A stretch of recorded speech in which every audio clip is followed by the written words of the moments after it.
ಅಸಮಾಧಾನಿತ ಕಾಂಗ್ರೆಸ್ ಶಾಸಕರಿಂದ ಸಭೆ ಮುಂದುವರೆದಿದೆ. ಎಚ್.ಕೆ. ಪಾಟೀಲ್ ಅವರ ನಿವಾಸಕ್ಕೆ ದಿನೇಶ್ ಗುಂಡೂರಾವ್ ಭೇಟಿ.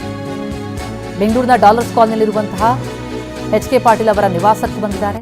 ಮುಂದಿನ ದಾರಿ ನಿರ್ಧಾರ ಇದೆಲ್ಲದರ ಬಗ್ಗೆ ಹಿರಿಯ ಶಾಸಕರಿಬ್ಬರ ಚರ್ಚೆ.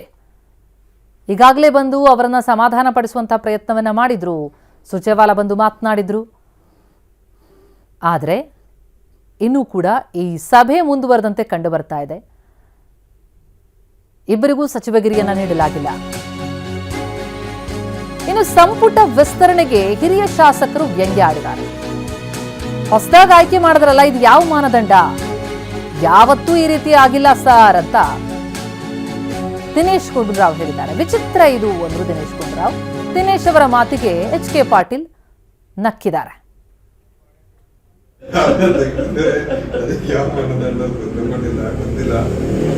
ಹೊಸದಾಗಿ ಮಾಡಿದ್ರೆ ಅದಕ್ಕೆ ಯಾವ ಮಾನದಂಡ ಅದು ಗೊತ್ತಾಗ್ತಾ ಇಲ್ಲ. ಇದು ಒಂದು ರೀತಿ ಯಾವತ್ತು ಈ ತರ ಆಗಿಲ್ಲ ಸರ್. ಅದಕ್ಕೆ ಯಾವ ಮಾನದಂಡ ತಗೊಂಡಿಲ್ಲ ಗೊತ್ತಿಲ್ಲ. ಹೊಸದಾಗಿ ಮಾಡಿದ್ರೆ ಅದಕ್ಕೆ ಯಾವ ಮಾನದಂಡ ಅದು ಗೊತ್ತಾಗ್ತಾ ಇಲ್ಲ.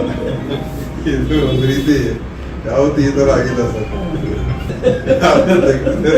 ಅದಕ್ಕೆ ಯಾವ ಮಾನದಂಡ ತಗೊಂಡಿಲ್ಲ ಗೊತ್ತಿಲ್ಲ.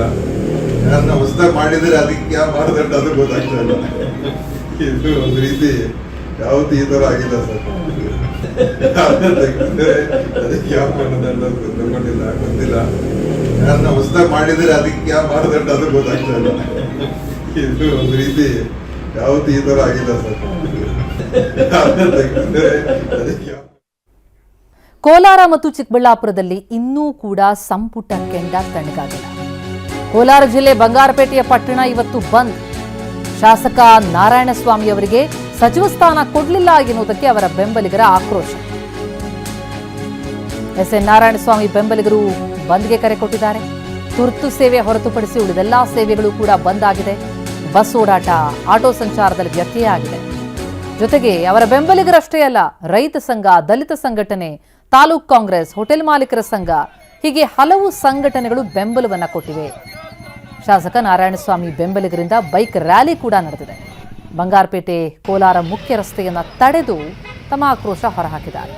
ಕಾಂಗ್ರೆಸ್ ಹೈಕಮಾಂಡ್ ವಿರುದ್ಧ ಘೋಷಣೆ ಕೂಗಿ ಆಕ್ರೋಶ. ಕೆಲವು ಅಸಮಾಧಾನಿತರನ್ನ ಸಮಾಧಾನ ಪಡಿಸುವಂಥದ್ರಲ್ಲಿ ಯಶಸ್ವಿಯಾದರೂ ಬೇಕೆ, ಆದರೆ ಇನ್ನೂ ಹಲವರ ಆಕ್ರೋಶ ಹಾಗೆ ಇದೆ. ಅದರಲ್ಲಿ ಶಾಸಕ ನಾರಾಯಣಸ್ವಾಮಿಯವರ ಬೆಂಬಲಿಗರ ಆಕ್ರೋಶ ತೀವ್ರವಾಗಿದೆ.